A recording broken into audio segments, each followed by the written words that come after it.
Hello everyone. তো তোমাদের সাথে তো ভিক্টোরিয়ার কিছুটা ভিডিও শেয়ার করেছিলাম, আর বাকি কিছুটা করতে পারিনি, কারণ এতটা লং ভিডিও ছাড়ার তো পসিবল না। সবাই এতটা লং ভিডিও আজকাল দেখতেও চায় না, তো সেই জন্য শর্টেই ছাড়ি। তো সেই সূত্রে করে বাকি ভিডিওটাও তোমাদের সাথে, যেটা লাস্ট মানে একটু শেয়ার করতে চাইছি, বাকি কিছু রয়ে গেছিলো, তো সেটা আমি তোমাদের সাথে এখন শেয়ার করব। তো দেখো, মিউজিয়াম তো তোমরা জানোই ভিক্টোরিয়া একটা, তো সেখানে সমস্ত যুদ্ধের জিনিস, লেখা চিঠি, রানীর মানে সমস্ত কিছু যেগুলো আর কি ওখানে রাখা, সেগুলোকেই আমি ফুটেজ নিলাম যতটা পেরেছি। কারণ আমার ফোনের স্টোরেজ এতটা ফুল ছিল, ওখানে হঠাৎ করে গিয়ে দেখি বন্ধ হয়ে গেছে। এত মনটা খারাপ হয়ে গেল, সে বলার মতন না। তো সবটা পারিনি, ওপর তলাটাও মনে হয় কিছু দেখার ছিল, সেখানে আর যাইনি। কারণ হচ্ছে বাইরেও আবার লাইট চলে যাবে, গেছি তো লেট করে, সেই জন্য।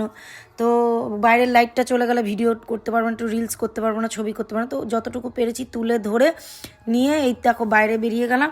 তা সেটাই বলছি, আমি যেগুলো বলছি সেটাই, এই কথাগুলোই বলছি এখানে। কিন্তু এত ক্যাচ ক্যাচ ক্যাচ ক্যাচ জোরে জোরে আওয়াজ বলে আমি এটাকে ভয়েস দিতে বাধ্য হলাম। তো যাই হোক, যাতে তোমাদের শুনতে ডিস্টার্ব না লাগে, প্রচণ্ড ক্যাচার ম্যাচের মানে খুব বিশ্রী। তো যাই হোক, বাইরে বেরিয়ে দেখো বাইরের পরিবেশটা তোমাদের সাথে তুলে ধরলাম, গার্ডেনটা দেখালাম। আর ফুলগুলো দেখেছো কি সুন্দর, এমনিতেই আমার ফুল প্রিয়, তার মধ্যে কত রকমের গোলাপ, লাল, পিঙ্ক, মানে পিঙ্ক মানে দু রকমের পিঙ্ক, লাইট আবার ডিপ অরেঞ্জ, মানে কত রকমের গোলাপ। এত ছিঁড়তে ইচ্ছে করছিল সে বলার মতো না, কিন্তু ছিঁড়লে তো বাইরে বার করে দেবে। তো যাই হোক, এইগুলোকে একটুখানি ফুটেজ নিলাম, নিয়ে আবার একটু নিজেকে দেখালাম, সাইডগুলো দেখালাম, লোকজনকেও একটু নিয়ে নিলাম সাথে করে। তো নিয়ে যে আমি ওই বাইরের গার্ডেনটার মধ্যে আমি রিলস আর ভিডিও, তারপরে ছবি সমস্ত কিছু করছিলাম। তো হঠাৎ দেখছি 5টার মতো, 5টার বেশি হয়ে গেছে, 5টা 10 হয়ে গেছে। তো আমি বললাম এবার তো লাইট চলে যাবে, তাহলে বাকি একটুখানি ফিনিশিং, ভ্লগটা তো একটু ফিনিশিং করতে হবে।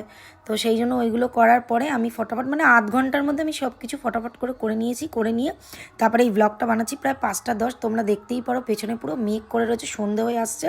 তো সেটাই তোমাদের বলছি যে কেমন লাগলো পুরো ভিডিওটা, সেটাই তোমাদের সাথে কথাগুলো আর কি বলছিলাম। তো যাই হোক, কেমন লাগলো টোটাল ভিক্টোরিয়ার আমার যাওয়াটা, একটা ভিডিও তো অলরেডি তোমাদের সাথে শেয়ার করেছি, আর এটা হচ্ছে আরেকটা ভিডিও।